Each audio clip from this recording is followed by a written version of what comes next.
Ladies and gentlemen, ngiye kubaha ikaze nanone is your boy LB.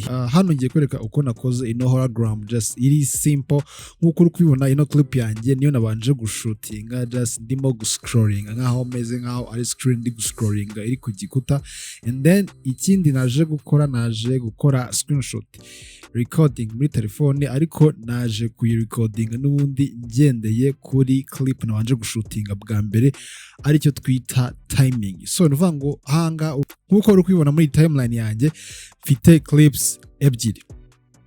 So icyo ngiye gukora n'ubundi guys, ikintu cya mbere cy'ingenzi ugomba gukora n'ubundi just nira timing. Okay, ikindi none ngiye gukora nkuko uri kubibona, still ngiye kuzana ino clip, iyi screen recording nakoze kuri telefone, inze kuyishyira aho ngomba kuyishyira. So ikintu ndaza gukora n'ubundi ndaza mbanze gushaka aho yes this subject aho yaje gutangira irimo guscrollinga. Yes, okay, then nkuko kubibona bwa mbere yes nabanje gukanda still ngira ngo nzane screen ibe visible, and then noneho guscrollinga. Yes, ahangaha ku nshuro ya mbere nyangaza guscrollinga, noneho ubwo ndaza kumera nkaho mashyize sinye gutya. Yes, nze kumera nkaho makatinze, noneho inze hano kuri screen recording yanjye nze kureba nimara guscrollinga bwa mbere.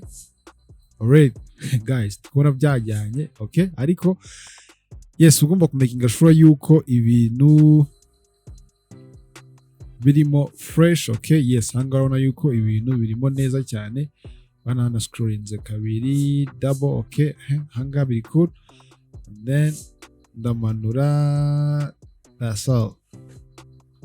So ikintu ngiye gukora noneho ngiye kuza nkore position yaho nyine screen yanjye nshaka iza kuba iri still, nze kwishyira. Yes, okay, akanyishyira ngaha, and then nze kwikandaho, ariko ndashaka kwicroppinga kugira ngo zano ano ma edges yo hasi no hejuru kugira ngo ntaza kuyabona. So ndaza no kuri double arrows, nzano kuri effect, nze kuri effect yitwa crop.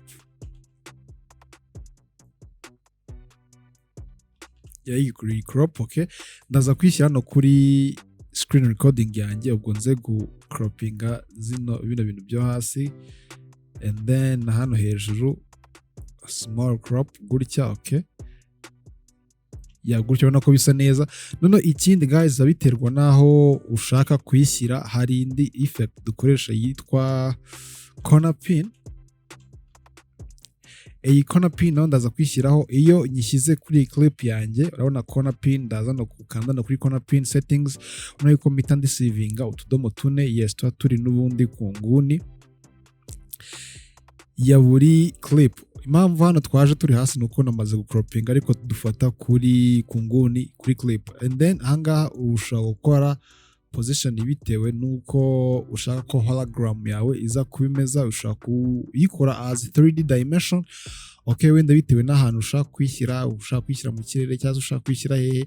Uvuga ngo zino corner pin nicyo zigufasha kuyisettinga ahantu ushaka ko yajya kandi bikagaragara ko iri realistic. Okay, so ahangaha ngiye kuri iyi wall just ngiye ninyerekera no gutya n'ubundi.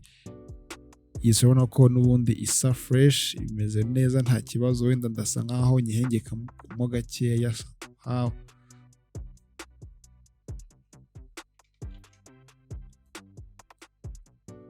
Yes, gutya, and then ubwo nindangiza ndaza kwigabanyiriza opacity kugira ngo murabizi neza yuko akenshi hologram ibi transparent. So hanga ndaza kwigabanyiriza opacity gutya.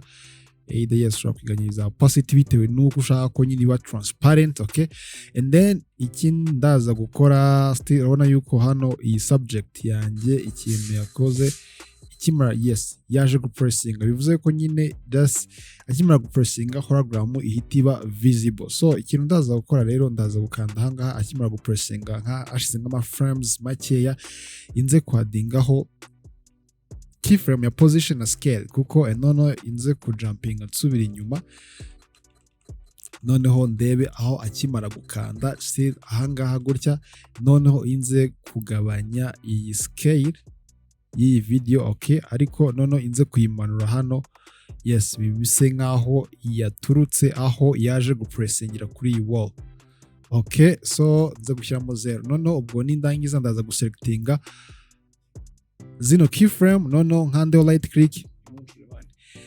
right click and then nzano kuri temporary interpretation nkande hano kuri easy out. So ubwo ninza guprayinga gutya guys, urabona yuko akimara gupressinga just hologram it was visible and then ubwo ya scrolling urabona yuko just irimo kuzamuka nk'ibisanzwe, ubona ko ameze nkaho ari guscrollingira on the wall. So no ubwo then akirangiza guys n'ubundi yaje kongera gupressinga kuri gikuta kugira ngo ino hologram ize kuba disappear. Okay, ubwo ndaza n'ubundi akimara gupressinga ndaza gushaka aho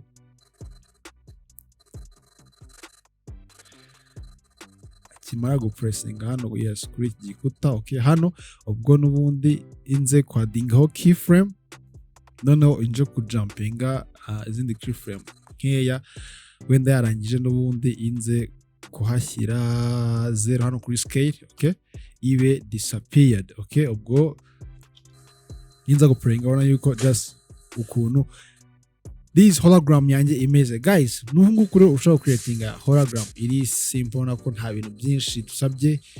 Icy'ingenzi ugomba kumenya nuko ukora timing neza kugira ngo ubashe gukora iyi hologram yawe imeze fresh cyane. Guys, niba wakunze ino video ntugende udakoze subscribe, liking, sharing kugira ngo tuze kumenya wagwan. So ndabakunda cyane, tuze guhurira muri video y'ubutaha. Peace.